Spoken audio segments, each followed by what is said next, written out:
welcome television's toughest redhead, Marg Helgenberger. Welcome. How are you? Good. Did you get at the top of the table? Head of the table, Marg. Thanks, Rachael.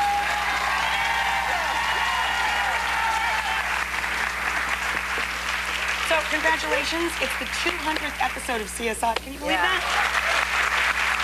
Thank you. You know, and they still average 20 million viewers a week. You know, and I read this really great quote from William Peterson. He said that working with you for all that time, it was like a great marriage with no arguments, but no sex. So cute. So yeah, not that he didn't want it. Well, I mean, Marg, look at you. I mean, you know. We had fun flirting with each other. But it was actually a really good, marriage on television. TV marriage. Do you miss your TV husband now, or do you guys still find time? Yeah, I sobbed and sobbed when he left the show. I really did. But, you know, he moved on, and Lawrence Fishburne is on the show now, and he's awesome. Another very tasty man. Yeah. Very handsome. And terrific actor, really terrific actor. So intense. How do you keep the show sharp for you? Do you have to go through, you know, forensic training, or do you do drive-arounds with real forensic investigators? Yes. I did that before we started the show, and then I did it again as a refresher like 2 seasons after we had started. And by then I had known quite a bit. I'd learned quite a bit, rather. And in fact, rode around with a woman who's with the Las Vegas Crime Lab, Yolanda McCleary, who my character is somewhat loosely based upon. And we had gotten a call. It was a dead body at the Hard Rock was the call, right? And I was, even though someone had died, I was somewhat excited about the idea of perhaps getting in there and, you know, just figuring out what could possibly have happened. And I, you know, assisted her in Marg this solved case. a crime. Well, Now that's some good acting. That's some method acting. Well, then the next day, because I had already set up this appointment to go to the coroner's office and actually view an actual autopsy, that man's body was one of the bodies that was autopsied. So I really did kind of track the case. You really were there through the whole process. Yeah. When you were a kid, were you squeamish? Like the sight of blood made you woo? I don't think I was relatively squeamish, actually, because I think when in high school, well, I know that I had wanted to become a nurse, and I remember when we had to dissect things, it really bothered me, and even though I've worked in meatpacking plants in my day, you know. Yeah, she used to work she was a meat boner, right? That was one of the things boner is the actual term. Yeah. Well, I mean, you know, is what it is. Yeah. Yeah, can you go home and still have an appetite if you're filming and you've been around even fake gore all day? I mean, well, when I went to that actual autopsy, I couldn't eat for 2 days because that was intense. I don't know if anyone here has ever done that before, but no, it really didn't fall into most of our job descriptions. Yeah, that was. It's surreal. You just can't quite believe that they're actually going to like. Woo, start that saw up and do what they do. It's a morning show. I'm not going to get into all the But you know what? I think it's detail here. I think it's commendable that you're that dedicated to your craft that you stayed there. Well, actually, you know what? I'm the only one in the cast that's done it, other than Robert David Hall, who is the actual coroner.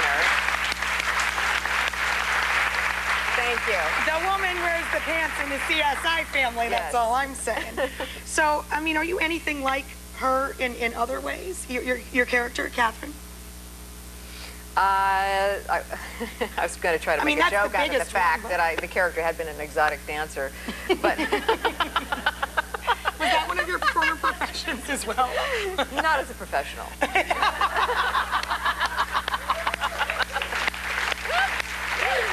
Marg is not saying she never pulled a tip or two for it. So let's move along to family. You have an 18-year-old, right? 18-year-old son named Huey. So does Huey get busted a lot because you've become such a great crime solver? Do you ever use any of your techniques on him? He's constantly getting busted because, that was a handsome picture of him that you just showed. because it's not as though he ever tries to hide it, you know, when they've been misbehaving. It's just pretty much out in the open. He could never get away with anything. I mean, I'm pretty cool, Mom. I'm not just in it. I'm not constantly policing But you let him his know activities. That you know. Yeah. Oh God, yeah. Yeah. He was in fact home for spring break recently, and he brought a few buddies back from IU, University of Indiana, and I made those guys clean up every now and then because it was spring break came to me, and that's all I'm going to say. All right. Was it ever weird for him growing up, you know, having a famous mom who's like super attractive, you know, because some kids are really uncomfortable if their mom is really good looking and all their friends razz them. There's a lot of moms shaking their heads. Yeah. Was that weird for him? Did he ever complain about, like, Mom, really, could you tone it down? I'll put some sweats on or something? No, he didn't. But I have to tell you, this was about 5 years ago or so. I got an offer to be on the cover of Playboy magazine, and which I was flattered, of course, but I said no, thank you. And when he found out about it, I don't think I told him, but he said, no, please, no. You know, don't go there, don't go there. Because he was maybe 13 at the time, which is really when their kids are very self-conscious, you know, and he would have been even more self-conscious had his mother chosen to do that. Yeah, I think that might have sent him into some sort of therapy of some sort. That'd be strange, I think, you know. So, you know, is it okay if I say your age? Yeah. Yeah. Sure. Marg is 50. Can you believe that? So, thank you. I just turned 40, and I want to know how hard you have to work to look like that at 50. I mean, what do you do? Is it just constant workouts? Do you always have great metabolism, or is it all in the genes? Or well, it's kind of all of that. I don't work out as hard as I used to, actually. I think I could tell my metabolism is slowing down, though, so I have to really be a little bit more careful with, you know, laying off sugar and I guess some of the carbs. But I love carbs. I know. Don't you find that people that don't eat enough carbs, they may be skinny, but aren't they always cranky? Yeah. Don't you find that? Yes. Irritable. I dig Marg. She eats carbs, and she understands her inner stripper. She's cool. I love her. All right, so it's also a lovely thing about Marg that she's quite a giver. She brought a present for everyone because she's just that kind of lady. I'm sure you've already seen it, but it's so good you can watch it twice. Look, you even got a gasp. This woman goes, oh. It's season 8 of CSI that'll bring you up to the scene. For everyone. Probably have a couple extra around for you guys at home if you want to go online, and we'll put them up for a couple of our online viewers. Thank you very much, Marg Helgenberger. We'll have a snack. We'll be right back. Isn't this so cool? In a few. This is